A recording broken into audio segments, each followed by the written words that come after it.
Welcome to सराव की classes. प्रिय विद्यार्थियों, हम कंटिन्यू 4-5 रोज से एजुकेशन साइकोलॉजी पढ़ रहे हैं, शिक्षा मनोविज्ञान।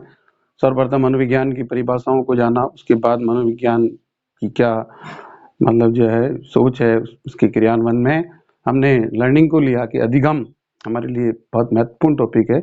और मनोविज्ञान शिक्षा में तो सभी जगह खैर लर्निंग है, लेकिन मनोविज्ञान शिक्षा में पूर्ण रूप से मतलब जो है मैंने आपको बताया कि अधिगम का मनोविज्ञान ही अपनी पाठ्य पुस्तक, उसमें अधिगम के अलावा बहुत सारे, लेकिन वो सब सीखने से रिलेटेड, इसलिए उन्होंने नाम ही दे दिया कि अधिगम का मनोविज्ञान। तो उसमें हमने लर्निंग पढ़ा और लर्निंग के सिद्धांत, नियम वगैरह।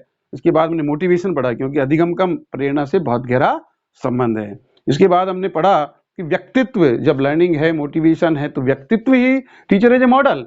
तो उस व्यक्तित्व का विभिन्न रूपों से मापन मूल्यांकन की जो विधियां थी उनको भी जाना और व्यक्तित्व को परिभाषित किया। व्यक्तित्व को किन किन मनोवैज्ञानिकों ने कैसे दिया, पूर्णतः मापन तो नहीं, लेकिन बिना व्यक्तित्व के हम इस दुनिया में अच्छे से विचरण नहीं कर सकते, क्योंकि मानव एक बुद्धिजीवी प्राणी है। अब जब व्यक्तित्व हो गया, अधिगम हो गया और प्रेरणा है, उसके बाद अगला जो स्टेप आता है, टॉपिक तो बहुत सारे, पॉइंट बहुत होते हैं, लेकिन समायोजन, जिसे हम एडजस्टमेंट कहते हैं, आपस में बहुत बोलते हैं और वर्तमान समय में बहुत जरूरी है। पूर्व में जब हमारी सभ्यताएं कम थी, जनसंख्या कम थी, मानव में प्रेम था और प्रेम के अलावा संसाधन बहुत थे, तो संसाधनों के उपलब्धता के आधार पर मानव में ऑटोमेटिक एडजस्टमेंट था। कुछ अपवाद होते थे जिनको मिलकर के स्वतः दूर कर लेते। अब वर्तमान समय जो प्रतिस्पर्धा का युग है, यहाँ तो एडजस्टमेंट अपने आप में मैं तो मानता हूं कि बहुत ही बड़ा टॉपिक हो गया इस वर्तमान समय में। तो एडजस्टमेंट में सार तो ये आएगा, पर्यावरण व अन्य व्यक्तियों के साथ मधुर संबंध स्थापित करना। लेकिन अब क्या है इसकी अच्छाई बुराई या क्या बाधाएं हमारी आती है, तो कुछ वर्ड्स लिए, जैसे हमारा ओ है, ओ का मतलब प्राणी, जितने भी जीव हैं, ऑर्गेनिज्म है, साइंस में बोलते हैं प्राणी को ऑर्गेनिज्म। फिर नीड होती है, जितने भी संसार के प्राणी, सजीव में पेड़ पौधों को भी होती है, उनको भी साथ साथ अपन याद कर सकते हैं। तो उन सभी को आवश्यकता होती है, नीड्स होती है। तो प्रथम चीज तो हमारी क्या है, आवश्यकता है। अब जब आवश्यकता है तो तनाव उसको प्राप्त करने के लिए अवसंभावी प्रक्रिया, तनाव कोई बुरी चीज नहीं है, लेकिन उसको कंटिन्यूटी में हम उसके आदी हो जाते हैं, या हम तनावग्रस्त रहते हैं, या हम तनाव को दूर करने में अक्षम रहते। तनाव होना एक स्वाभाविक प्रक्रिया है। तो तनाव होता है, नीड होगी तो तनाव होगा जब भी तो हम उसको प्राप्त करेंगे। अब उसके लिए हमें चालक बनना पड़ता है, चलिक, चालक, ड्राइव, जो अपन पहले भी प्रेरक, अंतर्नोद, उसमें प्रेरणा में पढ़ चुके हैं। मोटिवेशन के साथ साथ मोटिवेट, प्रेरक, ड्राइव, इनको भी हमने जोड़ दिया। परिभाषाएं जो थी वो प्रेरणा की और प्रेरक की साथ साथ ही अपने दी थी। तो चालक होना पड़ेगा, और जब चालक के कहते रोड पे गाड़ी चला रहा ड्राइवर, तो उसको कई बाधाएं आती है, कभी तो गाय आ गई, कभी भैंस आ गई, कभी ऊंट गाड़ी जा रही है, और कभी और जो है पक्षी भग के निकल रहे हैं, मतलब छोटे जानवर। तो बाधाएं तो स्वाभाविक है अपन भी किसी भी काम को करने के लिए, और उन बाधाओं में हमारा उद्देश्य छिपा रहता है, क्यों, हमें हमारे उद्देश्य को पूरा करना है। इसलिए मैंने ONTDBO के माध्यम से आपको इस एडजस्टमेंट से पहले क्या हमें हमारे कारण होते हैं, तो उद्देश्य प्राप्ति हमारा लक्ष्य होता है। अब विभिन्न मनोवैज्ञानिकों ने इस एडजस्टमेंट को परिभाषित किया, और मैं यहां तक समझता हूं ये विद्यार्थियों, यदि हम इन परिभाषाओं को अच्छे से आत्मसात करते हैं तो हमें इसके वर्णन की काफी चीजें ऑटोमेटिक उभर करके हमारे सामने हो जाती है, निकल आती है। तो देखिए, पहले प्रोफेसर HC स्मिथ जो मनोवैज्ञानिक हैं, उन्होंने कहा कि एक अच्छा समायोजन वह है जो यथार्थपूर्णता यानी कि रियलिटी के साथ साथ व्यक्ति को संतोष प्रदान करता है। मतलब हमें एडजस्ट ऐसे होना है कि हमें हमारी जो है सेटिस्फैक्टरी मिले। अंततोगत्वा यानी आखिरकार ये व्यक्ति की कुंठाओं, जो फ्रस्ट्रेशन है, उसकी तनाव, स्ट्रेस है, और चिंताओं, जो थिंक है, जिन्हें उसे सहन करना पड़ता है। फिर से बोल रहा हूं, एक अच्छा समायोजन वह है जो यथार्थपूर्णता के साथ साथ व्यक्ति को संतोष प्रदान करता है। अंततोगत्वा आखिरकार ये व्यक्ति की कुंठाओं, उसके तनाव और चिंताओं, जिन्हें उसे सहन करना पड़ता है, और उसके फसरू न्यूना अतिदून बना देता है। यदि हम एडजस्ट नहीं है तो हमें और छोटे से छोटा हो जाते हैं। तो या तो अपन कहते हैं जे सुख चाहे जीव का तो भोंदू बन के रहे, यानी कि छोटा बनने में फायदा है, बड़ा बनने में दिक्कत आती है जब तक कि हमें एडजस्ट होने के लिए हम उसके फैक्टर्स तैयार नहीं कर पाते। सेकंड, जेम्स सी कॉलमैन, मनोवैज्ञानिक है जेम्स सी कॉलमैन। उन्होंने कहा कि समायोजन अपनी आवश्यकताओं को पूरा करने, अपनी जो आवश्यकता है उनको पूरा करने तक खिंचावों से निपटने के लिए व्यक्ति द्वारा किए गए प्रयासों का परिणाम है। रिजल्ट है एडजस्टमेंट क्या है, अपनी जो आवश्यकता है उसको पूरा करने तथा खिंचाव जो तनाव है उससे निपटने के लिए व्यक्ति द्वारा जो किए गए प्रयास होते हैं उसका परिणाम ही एडजस्टमेंट है। Crow and crow way crow ने हर एक जगह परिभाषा दी है, यहाँ एडजस्टमेंट में क्या देते हैं, मानवीय अंतर्नोद, अंतर्नोद का मतलब वही प्रणोदन जिसे अपन बोलते हैं, तथा अंतर प्रेरणाएं जो हमारी अंदर से व्यक्तियों को निश्चित लक्ष्यों हितों की ओर उत्प्रेरित करती है ना।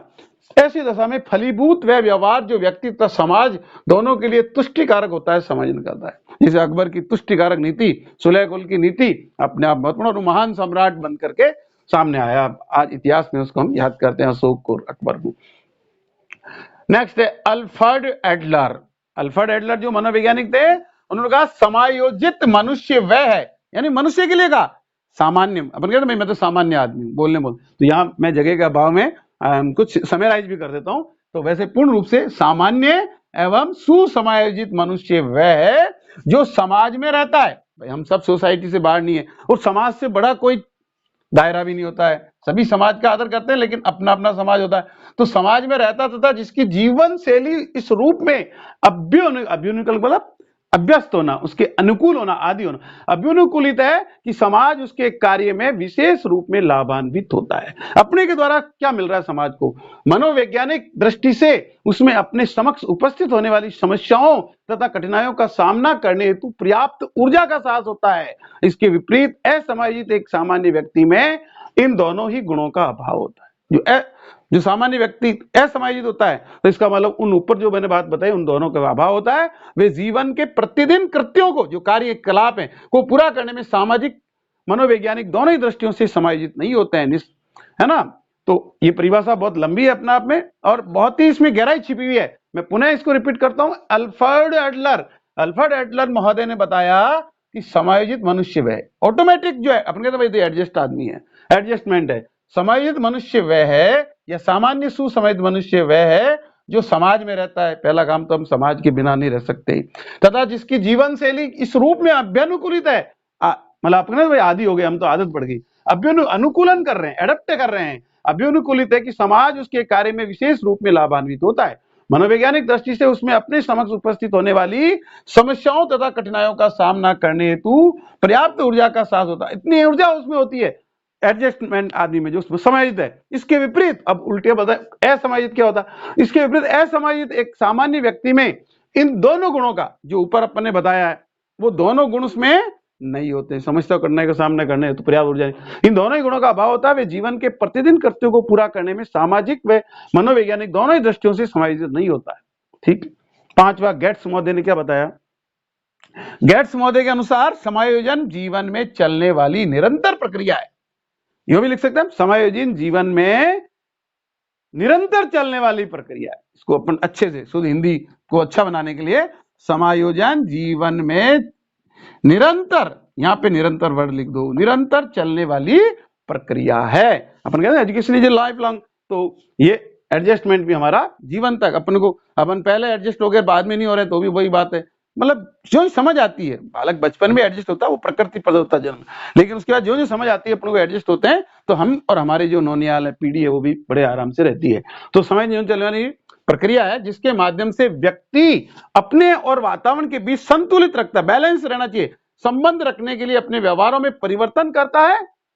तो ये गेट्स महोदय ने अपनी परिभाषा होती। फिर बोरिंग और उनके साथियों ने जो परिभाषा दी है, समायोजन वह प्रक्रिया है जिसके द्वारा जीवित प्राणी, संसार में जो भी जीवित, अपनी आवश्यकताओं तथा इन आवश्यकताओं को संतुष्ट करने वाली परिस्थितियों के साथ संतुलन स्थापित करता है।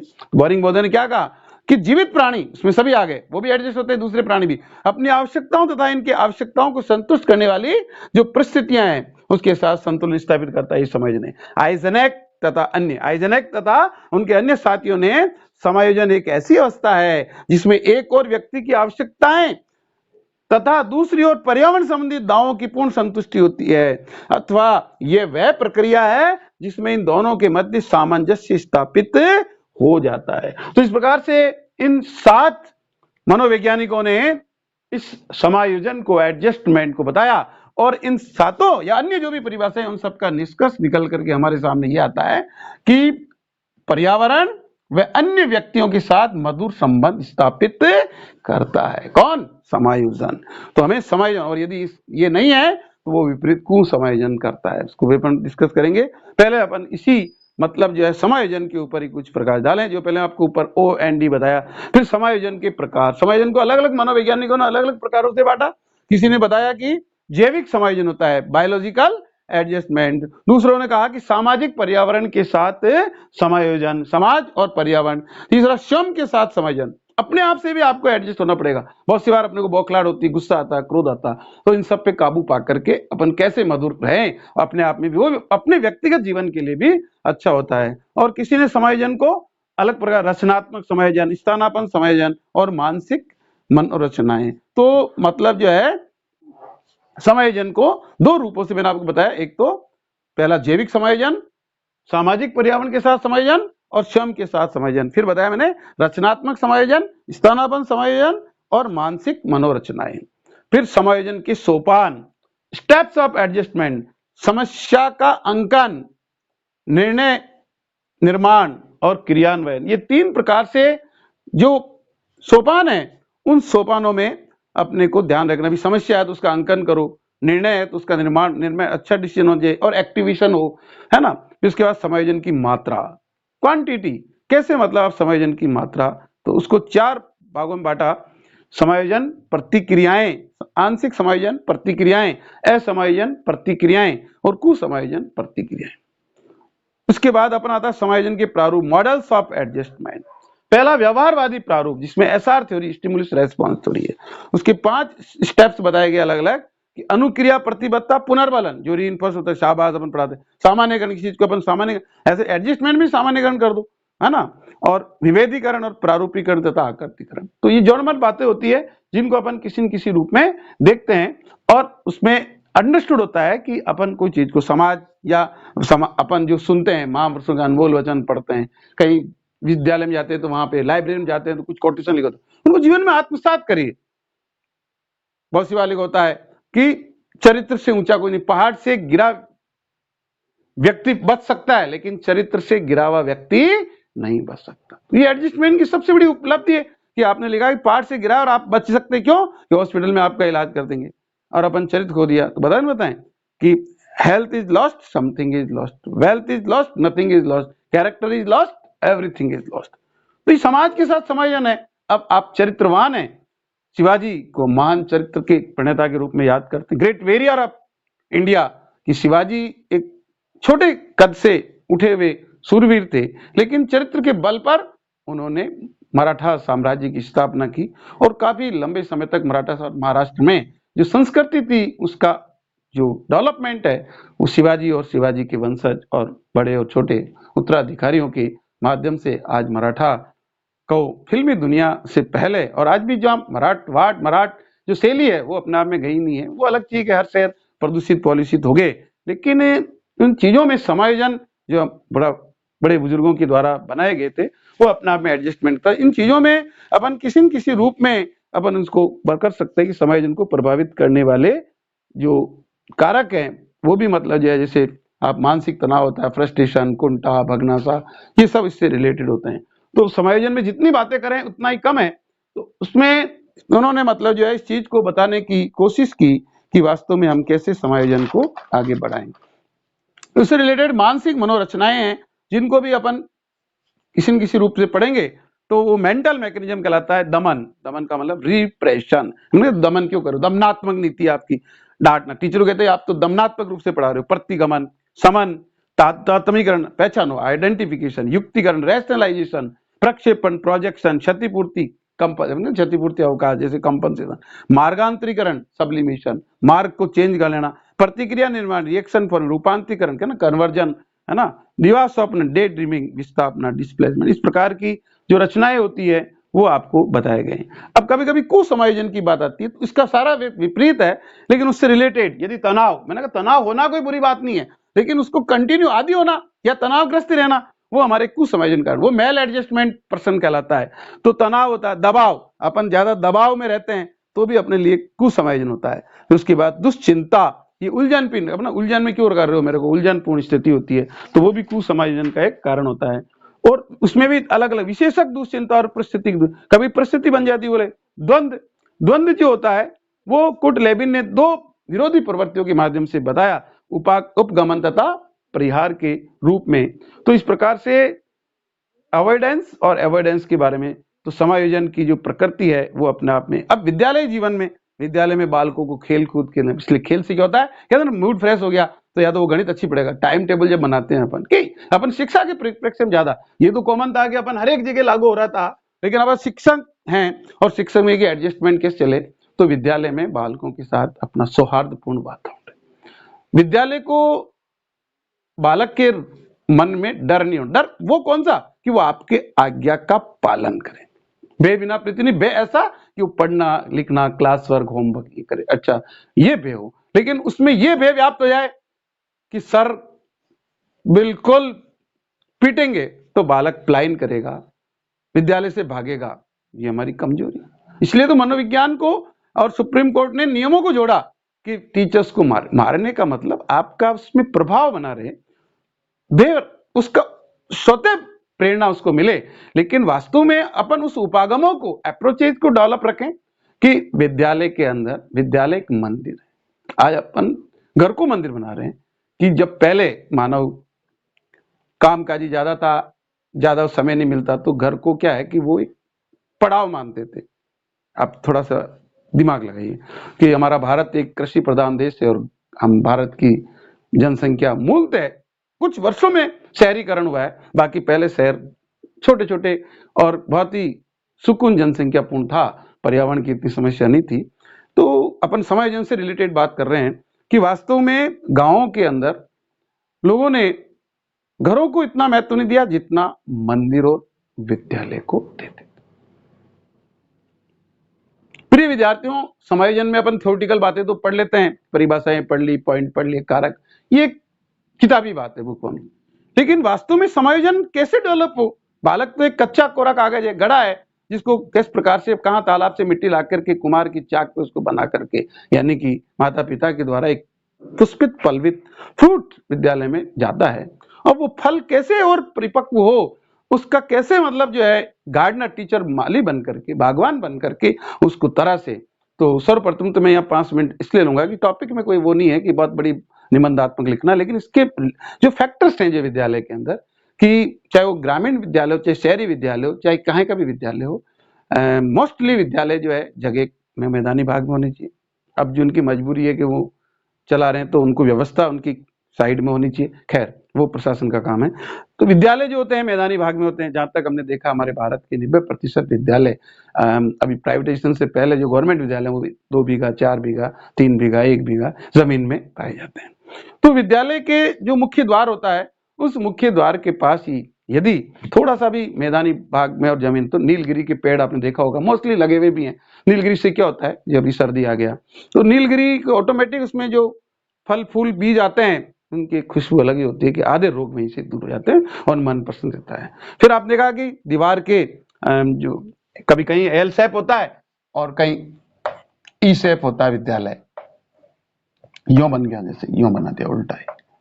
अब ऐसी कंडीशन में ये आपका मेन गेट है यहाँ पे, और मेन गेट पे यूकलिप्टस की अपने विचार बना लिया, लेकिन जो साइड की दीवारें हैं, इन साइड की दीवारों में यदि मतलब जो है मेहंदी और रेली के पौधे होते हैं तो मानसिक विकास के लिए भी बालक प्रसन्नचित रहता है। और उसमें रेली के पौधे लगे हैं तो उसको हरियाली दिखाई देती है, और भाई मेहंदी इससे तो उसके पत्ते, उसकी खुशबू, उसके बीजों से, फल फूल से उसका अलग ही, और में ज्यादा वो भी नहीं है कि मतलब जानवर जो है उसको पत्ते खा भी जाते हैं तो फर्क नहीं पड़ता, विद्यालय गेट होता है।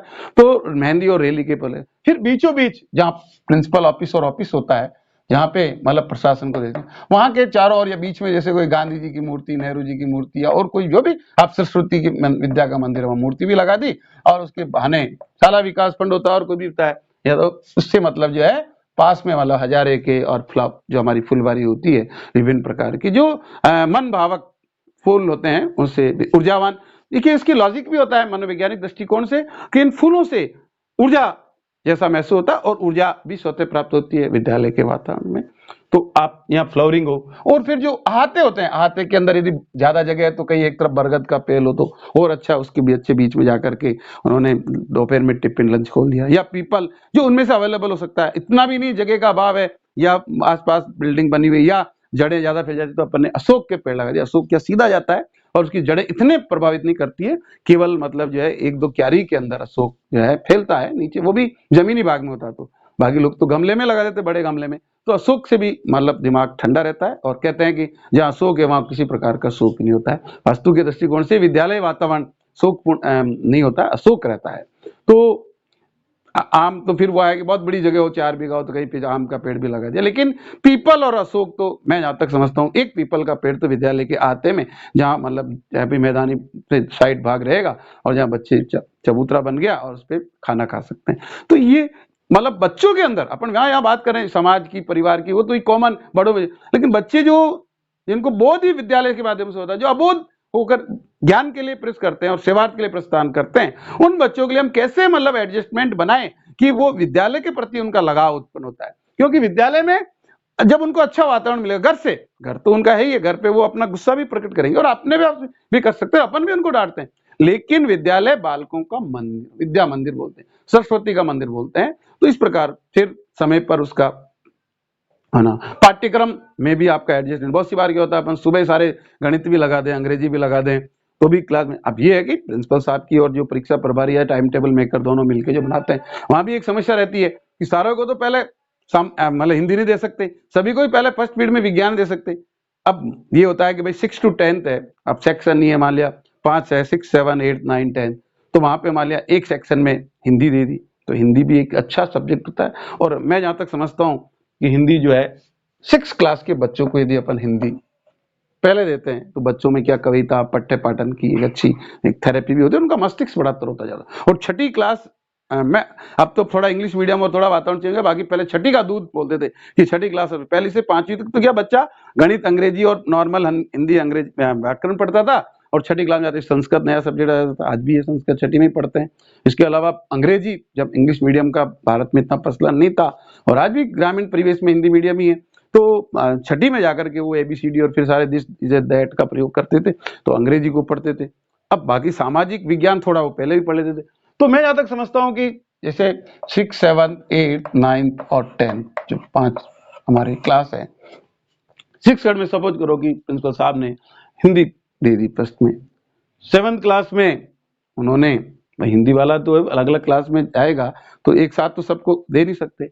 अब अपन ने जब 7th क्लास का जो फर्स्ट पीरियड है वहां पे माइदी वे अपन जो है वहां गणित दे दी, तो उसमें उनको बच्चों को रहता है कि वो घर से आए हैं, एनर्जेटिक है, स्फूर्तिवान है, गणित पढ़ना प्रारंभ, या 8th को दे दिया, 8th क्लास में आजकल बोर्ड भी है और उन बच्चों को आओ कि घर से आए वो फ्रेश हैं। 9th क्लास में विज्ञान दे दिया, क्यों कि एक इंटरेस्टिंग उम्र होती है और इंटरेस्टिंग सब्जेक्ट होता है।